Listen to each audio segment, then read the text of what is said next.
The Handmaid, written by G.M. Blackjack. Chapter 5, Songs of the Spheres. Celestia sat in the throne room of Canterlot, troubled. Sombra had recently begun conquering the lands to the north with his enslaved crystal ponies. While he had not attacked Equestria directly yet, Celestia feared he would. Even if Equestria was larger and had more resources than the Crystal Empire, the last thing they needed was a war. They were not fighters, they were peacekeepers, friends. If they fought, she had no idea what it would do to them. Her dreams had told her little, besides assuring her that if she chose war, there would be a price. They had been silent on all else, all specifics. Luna had been of no help either. She was convinced action was necessary, despite the price.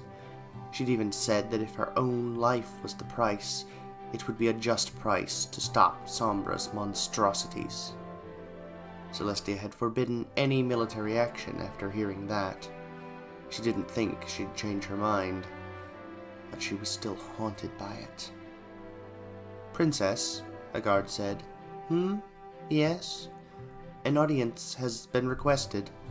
Now is not the time, Aberforth. It's the Handmaid, Princess." Celestia's eyes widened, and she sat a little straighter in her throne.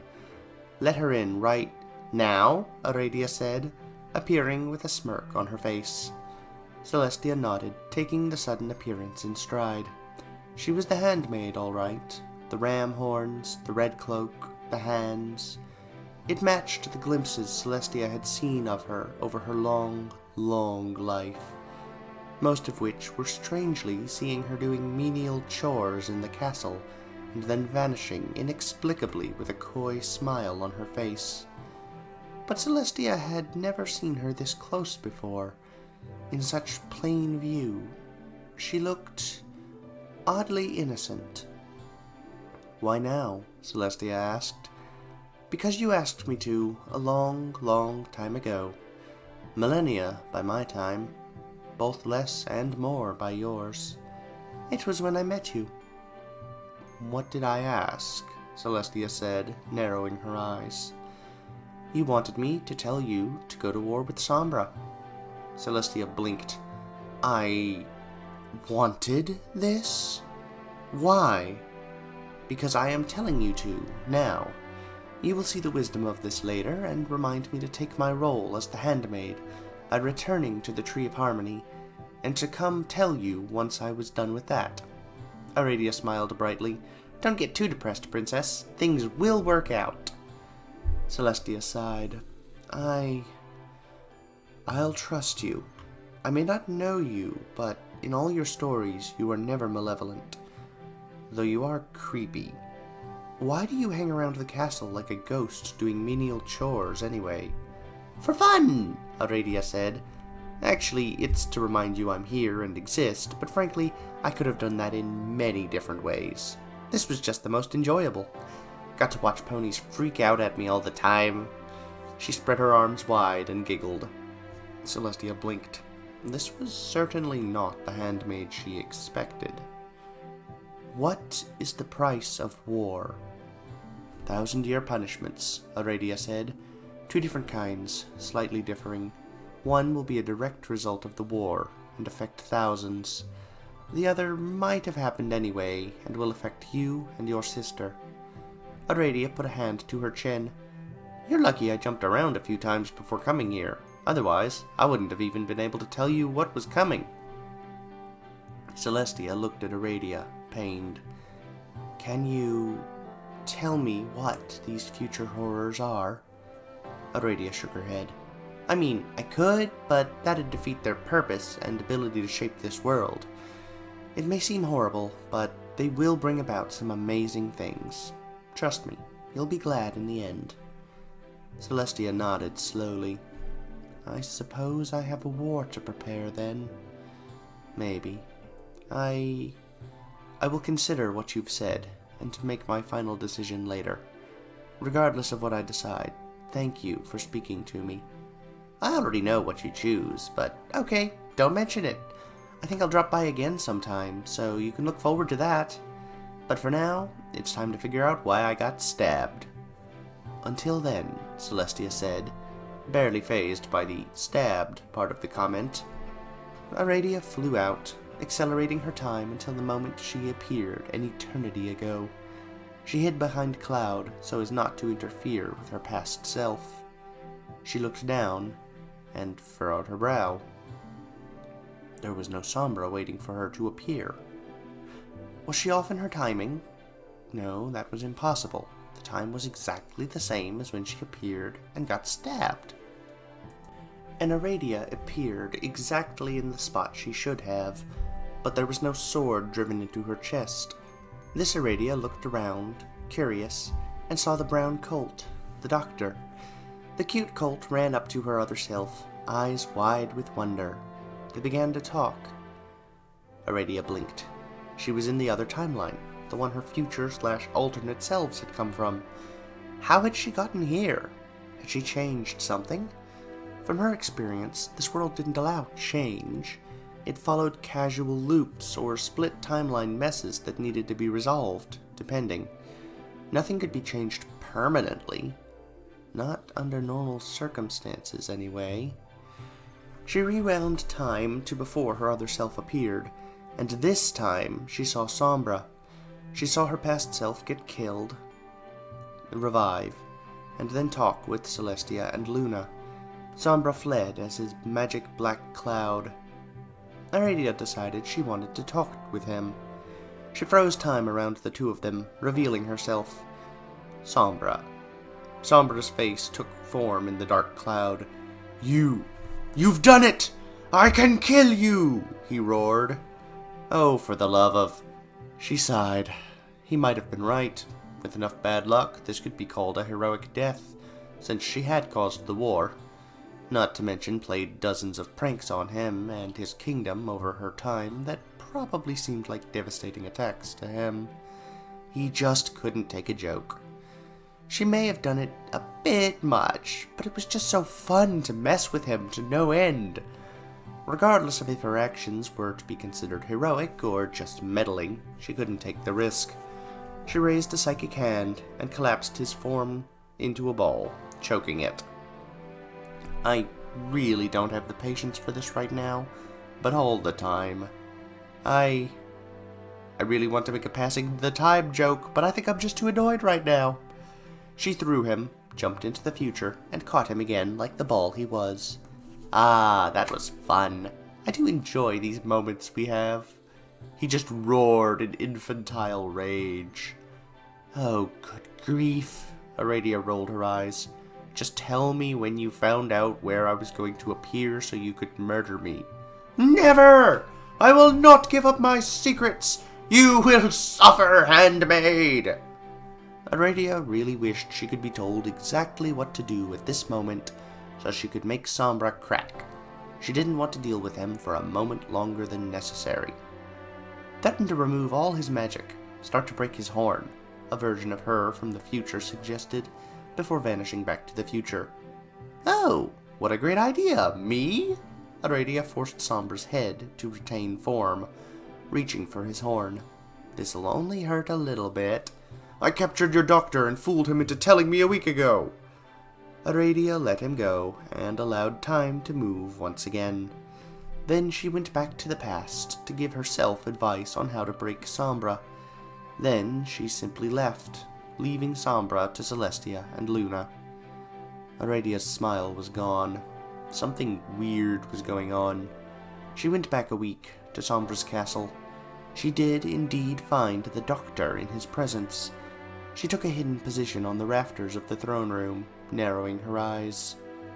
You are like her, Sombra was saying to the doctor. A fully grown stallion here in the past. You must know something of her. I am barely even sure the Handmaid exists, you lout. When did you first see her? I was young, and don't recall it very well, because it was very He stopped short, recalling a long, suppressed memory. Oh, my sweet sea urchins, it was you. Oh. You. No. Sombra grinned. You saw me kill her. Oh, this is fantastic news. It means I am destined to be her downfall. Ha! You are free to go, Doctor, and that rose pony you travel with. You have proven yourself useful. Aradia frowned. She went back to the future, and there was no Sombra to stab her. Her other self went and talked to the young doctor, presumably to start teaching him the ways of time. She went back to the throne room with Sombra again. The doctor was there, but this time the conversation was different. How do you know the Handmaid? Sombra asked. She basically raised me, the doctor said, smiling. There's nothing you can do to her. Really? Nothing? Nothing at all. She's just too far beyond you. I doubt that, Doctor. Even if you knew exactly where and when she'd show up, you wouldn't be able to do anything. If you tell me a time and place she appears, you will be free to go. Me and Rose? Yes. Agreed. So the doctor told Sombra where Aradia would show up, knowing full well that she didn't die that day and would. Should have been perfectly fine. Aradia facepalmed. She hadn't been fine. The doctor had intentionally given away information about time. Information that would be acted upon. Normally, that would just create a split timeline mess to clean up later, but this became a special sort of mess. The doctor gives Sombra the information. Sombra then interferes with the information, creating a trauma that the doctor puts behind him, and then Sombra can't get the information and believes he is destined to kill the Handmaid, so he doesn't kill the Handmaid, and the Handmaid gets to raise the doctor, and the doctor gives Sombra the information. The doctor created a flip-flop paradox. That's what Aradia decided to call it anyway. The result, the timeline was switching from an up and down position, from 1 to 2, from A to B. That was not good. Universes were not meant to exist in super states of uncertainty. At least, not this one. Usually, in her role as Handmaid, she'd keep these things from happening at all, or resolve them easily. But this one was key to her own existence. It had been a while since Aradia had gotten a time headache, but she had one now. How was she going to fix this one? She'd either need to resolve the events to a single timeline instead of two, or make it so both sequences took place on one timeline. A light bulb went off in her head for a problem she hadn't even been thinking about. Her alternate selves! She'd almost forgotten about them. She jumped to the future, finding them quickly. I have a solution to your problem! Singed Aradia blinked. How long have you been gone? Millennia. Cheater. It's only been a second for us. We would have figured it out eventually. I already knew we solved it. I just couldn't say anything, another Aradia said. Core Aradia looked at the Aradia once known as Past Aradia and nodded. Aradia cleared her throat. So, here's the deal. I found the knot that split this universe's timeline into two. It's the Doctor and the moment we meet him. With that moment, a flip-flop paradox has been created. Two instances exist. The one where you all remember, and the one where Sombra stabs me, traumatizing the Doctor. There was a 7 times facepalm combo. But that's actually not important here. While I was dealing with that, I remembered this problem and a solution for this problem. We're going to singularize the timeline. Oh, duh, a nondescript Aradia said. Just tie the sequence of events to Twilight, keep her perceptions of the event in time, and discard all the others. Singed Aradia raised a hand. That'd either kill 7 of us, doom 7 of us, or make there be 7 distinct versions of us. The last of those isn't much of a problem, I know, but the other 2 are still chances. I'd like to exhaust other options first. None of the above, the past/alternate Aradia said, smirking. My plan hinges on me. You're forgetting, right now I exist from a flop timeline. I can use my powers to rectify this flip timeline from outside, and congeal all 8 of you into one continuous timeline. That ends with you over there, the one who already knows we succeeded. You have all memories of all 8, don't you? Yeah, it's a bit disconcerting, but really cool. Awesome. Give me your arrival timestamp. I need to create a time knot where everyone eventually becomes you. Core Aradia blinked. Wow, this is a cool and awesome idea. We can do this, right? The futuremost Aradia gave away the timestamp, and with a wave of hands, there were only 2 Aradias. They looked at each other, then giggled. So, stabbed? The other Aradia asked. Yep, I'll show you in a minute, but we should resolve this to Twilight first. I did it before you came back. Notice how you didn't have to jump timelines? Aradia blinked, then laughed. Me, solving a problem that I'd already solved. So cool. That's only this problem. Remember? We've still got a flip-flopping universe that could fall into the sea if strained too much. Well, yeah, I know that, but we can't solve it in the way we just did. We are both separate Aradias, and I don't have your memories, and there's no third Aradia we can shunt them into. Not to mention, reconciling 2 versions of ourselves might just make more problems for the timeline, considering how messed up our time stream is. Yeah, I know. I am you, after all. So we have to collapse this into one timeline. I think it has to be mine, since I haven't marked the tree yet. How, though? Well, we need to change something. We'll need to interfere with our own time stream. But to do that without creating another offshoot timeline, we would need to jump universes to a world where the laws of time are different to escape causality. Yes! She rubbed her hands together. Time to take a trick from our old masters. For once. The Horror Terrors certainly had a mastery of this sort of thing. Hard to believe they messed up so badly with that. One of the multiverse's mysteries. The 2 Aradias held hands, preparing to leave the world, but Aradia stopped short. Wait, what? I haven't scrolled the gear on the Tree of Harmony. I need to do that so we know we're in a flip-flop timeline. Other Aradia nodded, and they moved to the Tree of Harmony. Aradia moved to carve the symbol, but other Aradia stopped her. I'll do it. It's supposed to be me. Aradia nodded. By all means. Other Aradia, the first Aradia, the true original, kneeled at the base of the Tree of Harmony and scrawled the Gear of Time into the trunk, followed by the Ares symbol within. She stood up and smiled. And now, we're done. The last loop was the first one. It connects my end to your beginning. Aradia nodded. Let's go. They held hands and vanished, entering another world far enough away to not be linked temporally to Equus. They were in an office, deep underground. A human man in a general's outfit looked at them, disoriented. The plaque on his desk read, O'Neill. What in... Don't mind us, Aradia said, just passing through. Then they returned to Equus, leaving a bewildered man behind. Aradia knew exactly what to do. Her alternate self didn't, because she hadn't experienced this timeline. Aradia took them to the moment the doctor would be unable to tell Sombra where Aradia would be. Sombra was starting his questioning when they arrived, and they stopped time for all of them but the doctor, and themselves. The doctor gawked. No way.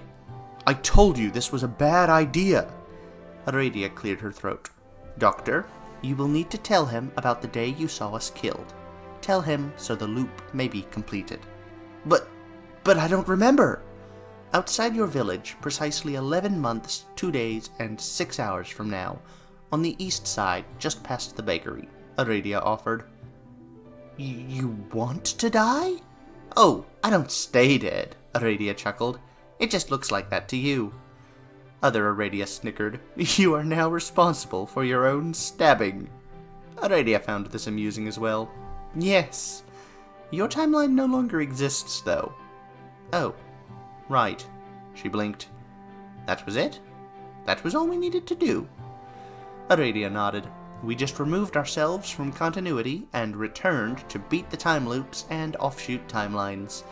Kinda like what John did, but with more bending the rules than outright breaking them. The doctor shook his head. You all need to back off from me. It's bad for time. The other Aradia looked hurt. But I spent a lot of time with you. No, you didn't. You avoided me. Only because you told me to, Aradia said. I think that now that this is over, we'll all interact with you more. Or I will. We are the same. The doctor blinked. I'm not sure how to feel about that. Be happy, other Aradia said. You are going to help her get stabbed to death. Your jovial morbidity appears to be a constant. The Aradias shrugged. It's what we do. Now, do your part. We shall go. The doctor barely began nodding when they left. They returned to the moment of the stab and replayed it over and over again. And Sombra drove his sword into her every single time. So, Aradia said, guess I'm the Alpha now. Yep. Now what? I'm going to talk to Celestia. You? Well, since the casual removal has ensured I'm not doomed, I think I'll just go back to being the handmaid. Aradia smiled. It's always good to have an extra life. See you. Likewise. Aradia traveled a few years into the future. She entered the center of the Everfree Forest at night. The moon was high in the sky, imprinted with the mare. Imprinted recently. The Tree of Harmony was notably missing the 6 crystals, the elements of harmony. Aradia sat down atop the tree and looked down. Celestia was standing there. She looked up at the red robes. Aradia? Celestia? Are you sure this will all turn out for good? Aradia nodded. I've seen the future clearly, and I know you've had visions. You know it'll all work out as well. But you were in a vision once, one that suggests everything I see can be overwritten with but a simple thought from you. Aradia's smile fell. Yeah, I just did that. It wasn't even hard. Your world would have fallen into nothing if I hadn't. But the only reason it was going to in the first place was because of you. I was called here, Celestia. Called to protect the weak timeline you have. I haven't even really started. What you've witnessed was just me dealing with self-fulfillment and paradoxes. I, for all intents and purposes, have only just arrived. I will buckle down on time now and protect you from others of my kind that may come from outside, in addition to internal threats. She patted the Tree of Harmony. It's why I'm here. How did we survive without you? Celestia asked. Aradia sensed the question wasn't fully rhetorical. I'm not sure you would have, Aradia said, though I'm not entirely sure you'd exist at all without me. She thought back to the Tree of Harmony's birth-death. Had it only stopped because she was present? But how had the tree been able to call her if it couldn't have existed without her presence? Aradia didn't know. For once, she wasn't excited by the mystery. She wasn't sure why. You don't know everything, do you? Celestia asked. Not even close, Aradia admitted. The multiverse is a treacherous place beyond the comprehension of gods. Gods much, much more powerful than me. They make me look like a small bug. I'm happy to be a fly on the wall, but that doesn't mean the immense power isn't terrifying. Beings exist that could destroy this universe with but a finger snap, and there'd be nothing you, I, or the tree could do about it. Fascinating as that is, well, it'd be disappointing. All this effort for nothing. That's common out there in other worlds, isn't it? Aradia nodded. Yes. Universes are created and destroyed on whims. It's honestly amazing to see on a grand scale, but we can never see the full scale. We aren't meant to handle it. Who is? Whoever the tower decides is... Aradia shrugged. It's not something I understand well. I'm the time troll, not the troll of the unspoken rules in all events and stories. I'm here to make sure time loops are fulfilled and that other people, including other me's, know how to fulfill them. Celestia shook her head. How big is it? Infinite? Aradia shook her head. True infinity does not exist. Every instance of it cheats in some way or other. She levitated a blade of grass to herself. Inside this single object here are trillions of tiny building blocks that make up everything. I know what atoms are. Good.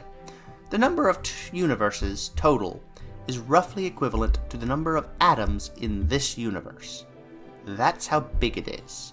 Even the higher gods and lords of trillions of worlds cannot dip their hands into the immeasurable vastness of it all.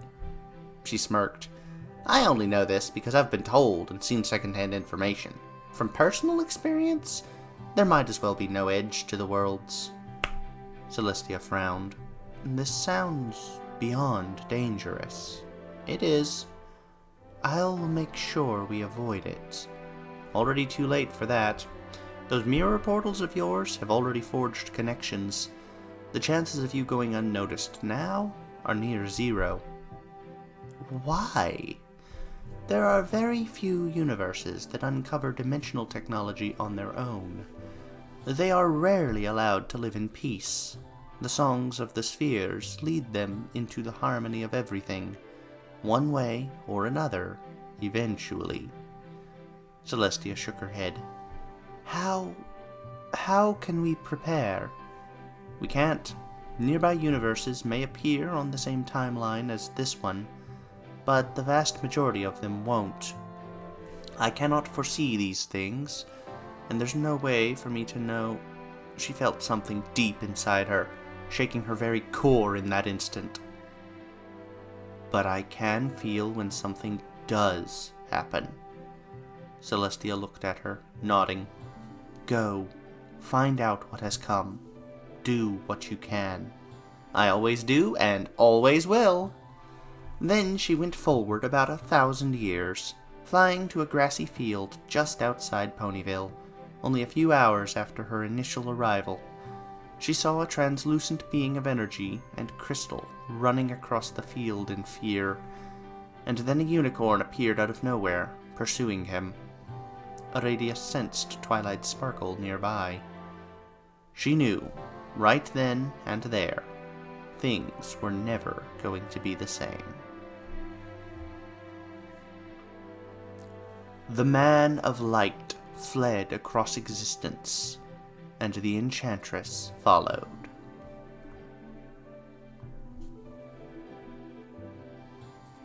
I myself have seen the Handmaid a few times. Most were the usual shadowed instances of her doing chores in Canterlot, but there were others. I've seen her hanging around the star-swirled bearded wing of the Royal Library, investigating the time spells, a look of confusion on her face, as if there were a mystery eluding her. She was holding something I now recognize as the modified spell Starlight used to change time. The Handmaid must have been the reason it vanished at the end of the encounter. She saw me, smiled, and told me she was proud of who I'd become. Then she was gone. I got the impression she was thanking me for something I have yet to do. I await that moment eagerly, but with trepidation. Until that moment comes, however, I am left to simply ponder what exactly this encounter meant. It serves as a reminder that the Handmaid doesn't know everything. There are mysteries even to her. Part of me wants nothing more than to seek out the answers, but another part says I don't even want to know what the questions are. They could be too much. Maybe one day I'll know, maybe not. I'll just have to wait and see, like with so many things in life. Princess of Harmony, Twilight Sparkle.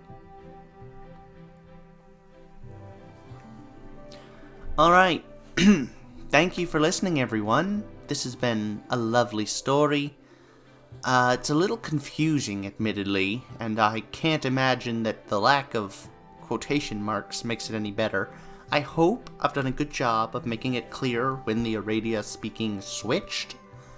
As for telling which Aradia that makes the current speaker, honestly, even when you're reading it on paper, it gets really hard to tell. So, that's just part of the story. That's how it's meant to be. This has been another work that ties into GM's little project. It is a huge project. I'm not sure I've ever seen a bigger project ever.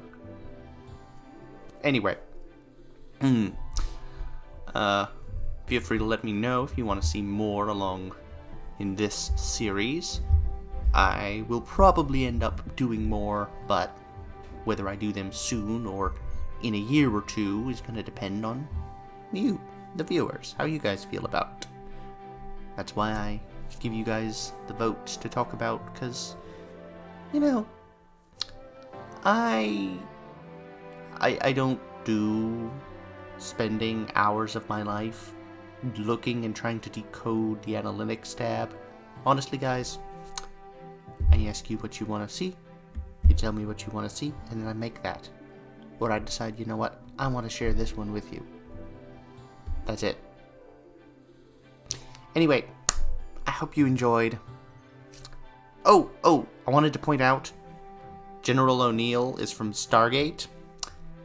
Yeah, I didn't recognize him the first time I read this book, but I did when I was making a reading of it. Anyway, thanks for listening. I hope you enjoyed. I hope to see you again later. Goodbye, everyone. Have a pleasant time.